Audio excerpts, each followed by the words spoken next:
कैसे हैं आप सब। स्वागत है आपका टीचिंग इंस्टीट्यूट में। बात करेंगे बीपीएससी बिहार शिक्षक बहाली में डॉक्यूमेंट वेरिफिकेशन का 4 सितंबर 2023 से शुरू हो गया है। कुछ अभ्यर्थियों के ने इनको रोकने के लिए जो मंशा बनाई है उसके संबंध में बीपीएससी अध्यक्ष अतुल प्रसाद ने क्या ट्वीट करके जानकारी दी है, उनके संबंध में बात करेंगे। और जो अभ्यर्थी बीएड वाले हैं जो प्राइमरी लेवल से 11 अगस्त 2023 के आदेश, सुप्रीम कोर्ट के आदेश के बाद जब उन अभ्यर्थियों को बाहर हो गए हैं प्राथमिक लेवल से, क्या उनके कुछ उम्मीदें दिखाई दे रही है? क्योंकि उन अभ्यर्थियों ने धरना प्रदर्शन करने के माध्यम से सरकार से गुजारिश की, सरकार से मांग कर रही है कि उनको भी किसी न किसी रूप में बहाली में मौका दे दी जाए। उनके संबंध में बात करेंगे। बात यहाँ पर यह भी करेंगे कि उन अभ्यर्थियों को क्या होगा जिन अभ्यर्थियों ने एस्टेट की एग्जाम्स जिस दिन पढ़ी थी उसका भी डॉक्यूमेंट वेरिफिकेशन का उसी दिन टाइम आया था। तो सेम डेट के आधार पे उन अभ्यर्थियों का क्या होगा जिन अभ्यर्थियों ने डॉक्यूमेंट वेरिफिकेशन नहीं करवाए हैं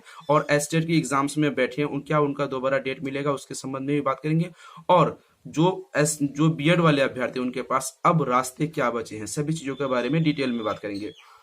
सबसे पहले लगभग 8.5 लाख अभ्यर्थियों में से लगभग 3,90,000 80 से 90,000 ऐसे अभ्यर्थी हैं जो बिहार शिक्षक बहाली में बीएड वाले थे। 11 अगस्त 2023 को सुप्रीम कोर्ट के आदेश के बाद उनको बिहार से ही नहीं ऑल ओवर इंडिया में जितने भी शिक्षक बहाली हैं प्राथमिक लेवल से उसको बाहर कर दिया गया है। तो उन अभ्यर्थियों के शिक्षक संगठन से जुड़ने के साथ उन अभ्यर्थियों ने सरकार से, नीतीश कुमार जी से लगातार मांग कर रहे हैं कि किसी न किसी रूप से कोई तो एक मसले निकालने के बाद उनको बीपीएससी शिक्षक बहाली में, प्राथमिक शिक्षक बहाली में शामिल कर ली जाए।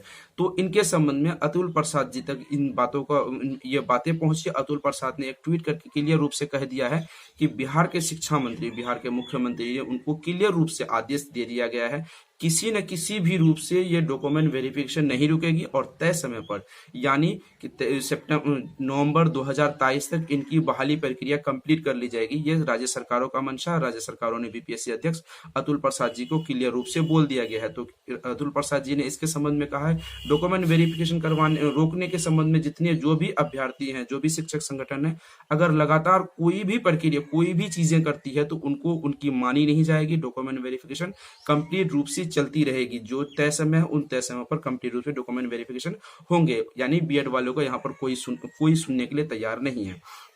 अब बात करते हैं उन अभ्यर्थियों पे जो अभ्यर्थी ने एस्टेट का एग्जाम उसी दिन पढ़ा था और डॉक्यूमेंट वेरिफिकेशन का टाइम भी उसी दिन आया था।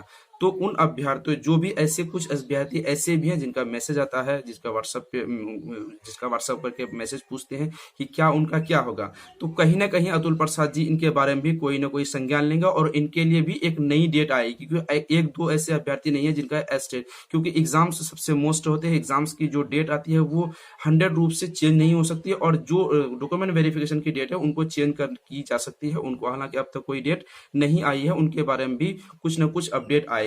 अब बात करते हैं बीएड वाले अभ्यर्थी क्या करेंगे। बीएड वाले अभ्यर्थियों को बहुत मुश्किलों का सामना करना होगा क्योंकि अब उसके पास माध्यमिक और उच्च माध्यमिक ही बचा है और उसके पास एस्टेट ही बचा है। एस्टेट और माध्यमिक, उच्च माध्यमिक के लिए ही आप आवेदन कर सकते हैं। उनके लिए नए सिरे से आपको तैयारी करना होगा, नए सिरे से जॉब की वैकेंसीज की नोटिफिकेशन के लिए आपको वेट करना होगा। उनके बाद आपको यहाँ पर कोई रास्ता दूसरा दिखाई नहीं देते हुए दिख रहा। अब बात करते हैं प्राइमरी और प्राइमरी की अभी तक डॉक्यूमेंट वेरिफिकेशन हो नहीं रही है। माध्यमिक, उच्च माध्यमिक की डॉक्यूमेंट वेरिफिकेशन हो रही है। तो प्राइमरी लेवल के अभ्यर्थियों को कब से डॉक्यूमेंट वेरिफिकेशन के लिए बुलाया जाएगा? तो सबसे पहले अतुल प्रसाद जी ने क्लियर रूप से कहा है कि डॉक्यूमेंट वेरिफिकेशन जो टाइम तय समय है प्राइमरी लेवल के, अभी उसमें टाइम है। आप अपना डॉक्यूमेंट्स तैयार रखें, उनको भी बहुत जल्द बुला ली जाएगी डॉक्यूमेंट वेरिफिकेशन से संबंधित। उसके बाद रिजल्ट आएंगे। आपत्ति, आप लोग को जो अभ्यर्थियों को आपत्ति करनी होगी आपत्ति करेंगे। आपत्ति के निपटारा करने के साथ साथ नवंबर 2023 तक आपको नियुक्ति प्रक्रिया कंप्लीट कर लेने की सरकार की जो मंशा है वो कंप्लीट रूप से कर पाएगी। तो कोई भी इंफॉर्मेशन चाहते हैं तो 7634993536 नंबर पर आप व्हाट्सएप करके कंप्लीट जानकारी हासिल कर सकते हैं। ऑथेंटिक इन्फॉर्मेशन के लिए टीचिंग इंस्टीट्यूट के साथ बने रहें। टीचिंग इंस्टीट्यूट को सब्सक्राइब करके बेल आइकन को जरूर प्रेस करें। फिर मिलते हैं अगली वीडियो में। Thank you.